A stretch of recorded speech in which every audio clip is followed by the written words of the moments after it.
Hey, it's your boy, Sergeant Home Conventions. Sorry I've been out of it for a little bit. Kind of just lost my motivation last week. I was pretty busy and had a lot of stuff going on. But as you can see, I got that fresh haircut and I have a goatee. Maybe I'm alternate universe variant evil Zach. Anyway, so today's review is going to actually be for Kikai Sentai Zenkaiger. It's going to be episodes 17 and 18. 17 being the, I think it was Invisible World episode, and 18 being the Romance World episode. So, two really good back to back episodes. One thing, too, I know I said in my previous reviews that I'm kind of waiting for where the next bit of narrative is going to go as far as like where the story's going to go and where we're picking up with, because these episodes have been funny and entertaining, but I don't know where the meat of it is going. I feel like the meat of it and where it's going is me focusing oddly enough, on Stacy, and I'll get to that in a little bit. So episode 17 had to do with Majin meeting these three little kids who are part of this occult club, and she's into the occult and things, spooky and weird because of being a fortune teller. And so these little kids want her to help them because there's apparently some kind of ghostly presence at their school. And it's really cool because the effects are very goofy and like on strings and stuff, and it's a nice aesthetic. She wants to help them. Well, this monster gets put into it, the world monster called Invisible World. And what they did with this episode, a little behind the scenes thing, because at this time when they filmed this episode, they were also filming Superhero Senki, which is supposed to be the Super Sentai Kamen Rider big crossover 45th anniversary of Rider, 50th anniversary of Sentai movie together. They were recording that and filming that. So Juran, his suit and suit actor clearly were there filming for that.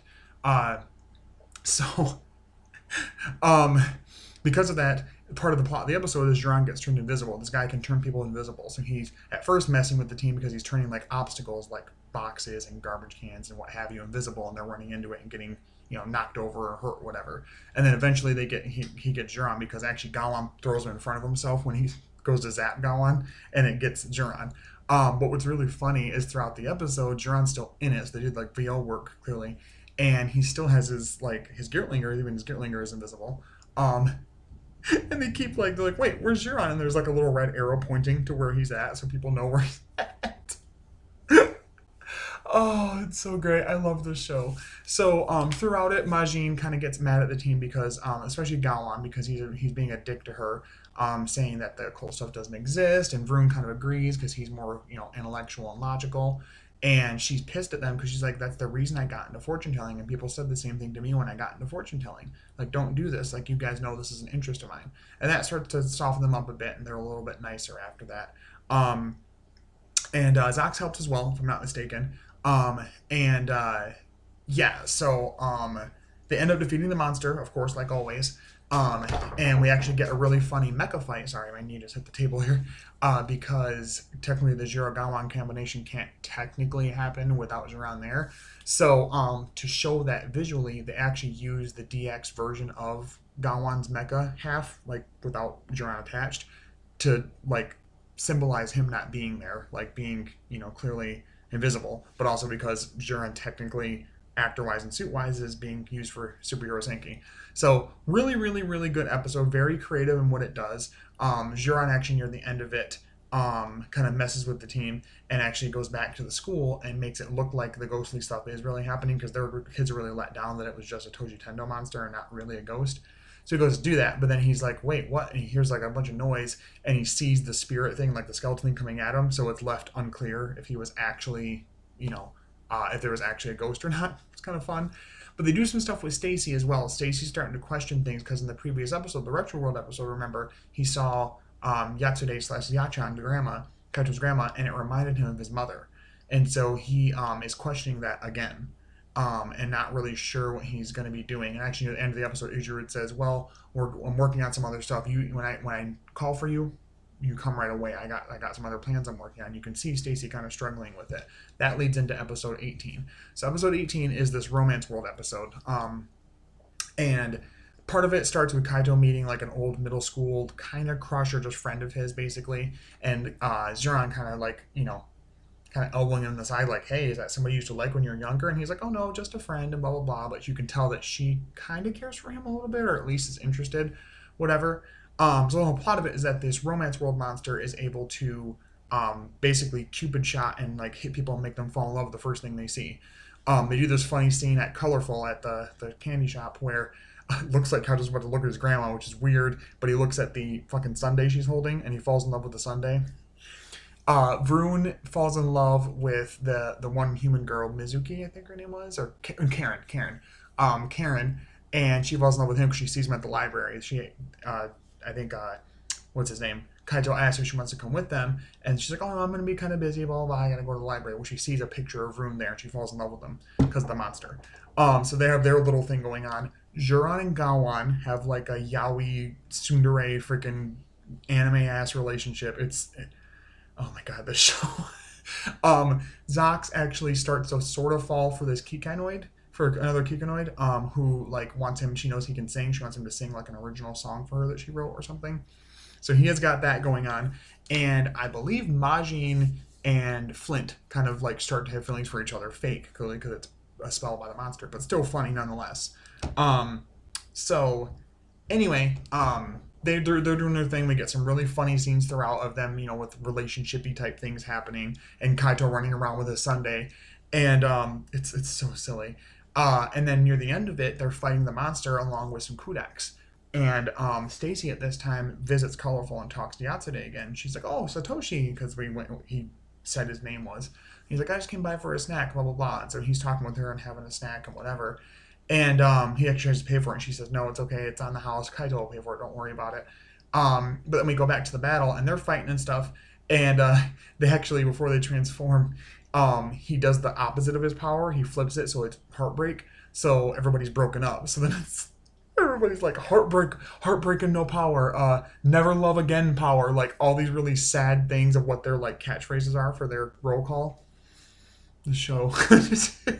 I love it. I love this show so much.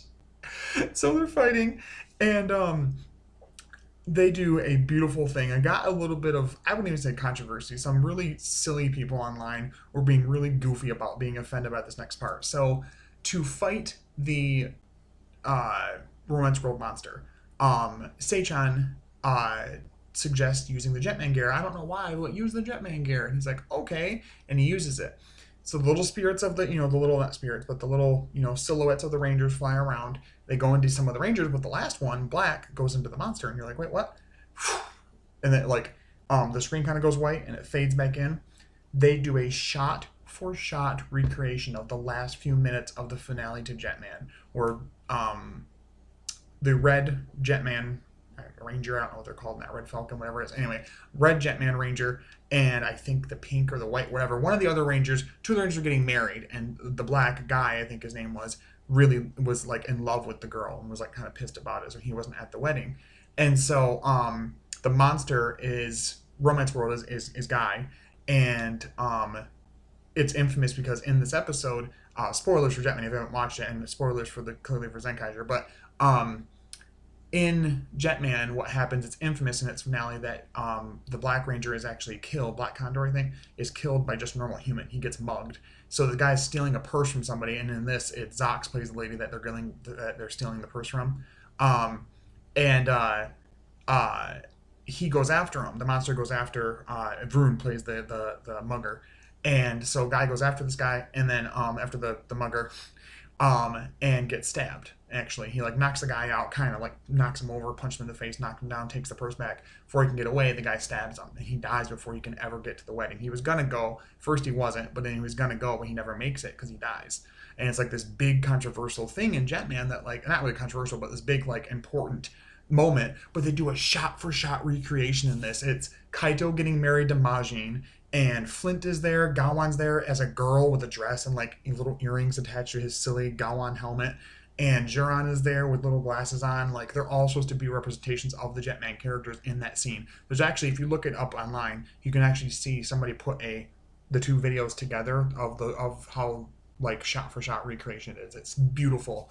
So, like I said, Vroon is the mugger. So the monster knocks him down, and he goes mini piku, and turns to big piku, and he goes up, and it looks like he stabs him, but he just kind of like slashes him. But it's recreating when the mugger stabbed the Black Ranger and Jetman. And so That's what the gear does. It just apparently instead of giving them weapons or powers, it just recreates the ending to Jetman. This show is so creative.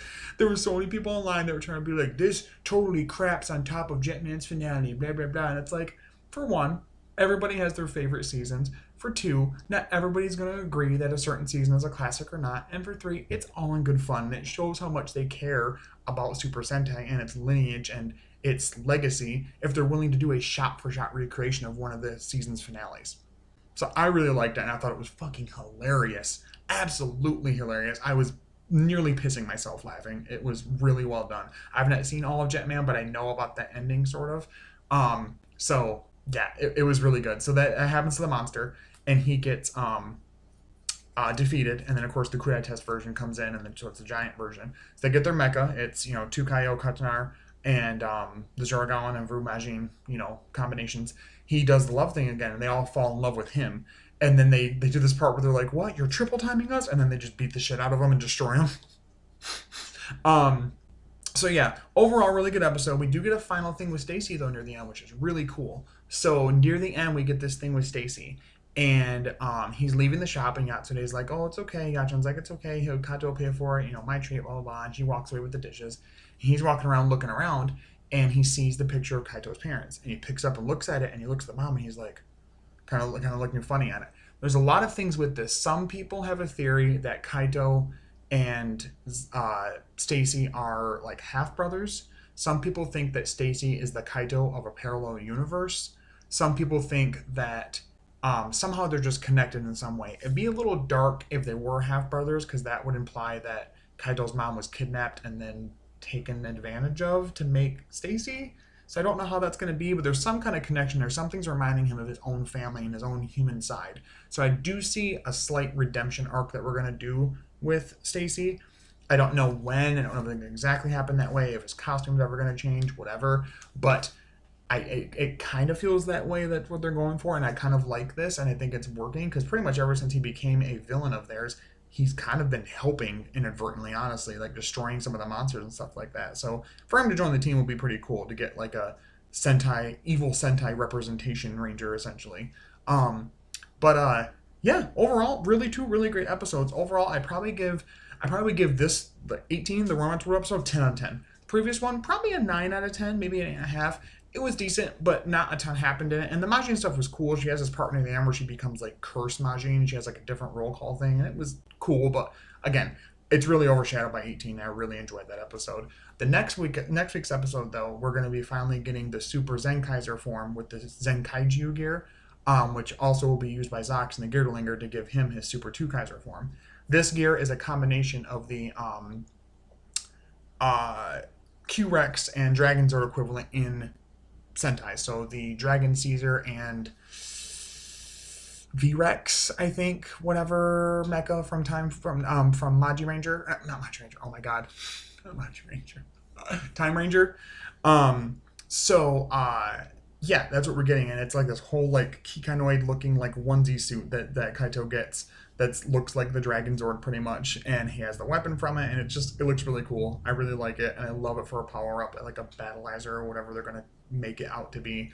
It'd be interesting to see if him and Zox have to keep sharing it, or if they'll find a way to copy it. There's some rumors circulating, I thought, of some plot stuff with it that apparently it's intended, it's made by Izurud, intended for Stacy, and they steal it from him, and Flint is able to change it to work for them. So that's next week's episode, so I'm really excited about that. Fairly soon, Superhero Senki comes out. I think that's in July or August, I'm not sure. Clearly I have to wait for that to get subbed to watch that and know anything about what's going on in it. I did recently get the Sentai Special Ranger movie 2021 thing that has the little movie they did for Zenkaiger that has like all the past Red Rangers in it or whatever. It has the Memory of Heroes thing for Rear Soldier, which is like a little 7-8 minute, or I think 10 minutes, something like that, little thing from Rear Soldier with Nada in it. And then it comes with a manga, actually, of it's a manga adaptation of the stage play from Rear Soldier that never got to be shown anywhere, basically, because of COVID. They did a CD audio drama you could get, and they also did a manga version of it. So that's all completely in Japanese, as is the movies too. So I'll be watching that completely raw and probably not understanding any of it other than the action. But it also comes with the red Sentai gear, the all Red Ranger Sentai gear. So look out this week or next week maybe for a Toku Toy view on that to show what it does in the Geertlinger and the Geerdullinger. Yeah, and I'll try and show you guys what the sounds it makes. It has two different sides. That has the Red Ranger starting from Go Ranger all the way through to Kira Major. Yeah, so look out for a review of that, kind of showing off the sounds it does and what I think of it overall. Trying to think of what else I'm getting soon. I'm hopefully getting my Hurricane Gyro / Wind Ranger morpher from Ninja Storm / Hurricaneger. I think it's supposed to be this Friday. I don't know for sure if it's coming. It's coming from Thailand, so I don't know that 100%. It may not. I don't know. That's nothing racist. It's just I don't know because it's coming from so far away. Sometimes it takes a longer time than usual. So yeah, I'm waiting to see that. So I'll definitely do a Toku Toy review on that.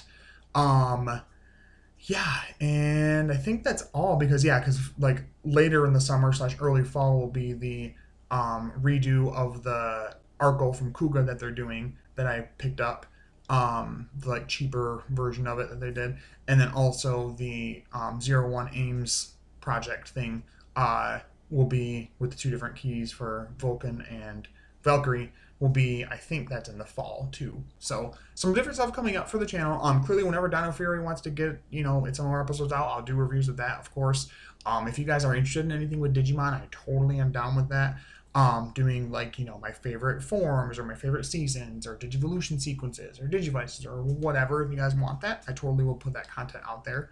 Again, I do appreciate you guys. We're just below 200 subscribers, which is crazy. I never thought I'd ever have 200 subscribers to anything. I do on Twitter, but that blows my mind too. So, but yeah, I do thank you guys so much for watching the videos, commenting, sharing. It really means a lot to me. Again, it's something I kind of do in my free time, and I do apologize for not being as regular because last week I didn't make the videos, but I kind of lost my motivation and was really busy. But yeah, so we got some more content coming up down the road here. So let me know in the comments what you guys thought about these 2 episodes. Let me know what you think about Zenkaiger overall right now. Are you enjoying it? Are you not liking it? Whatever. Leave a like, leave a dislike. Either way, totally helps out the video in terms of engagement. And so next time, stay hooked on henshins, finger guns, never gonna die. Boom, boom, boom. Pew, pew, pew. Pew, pew. Bum, bada, bum, bum, bum. Okay, bye.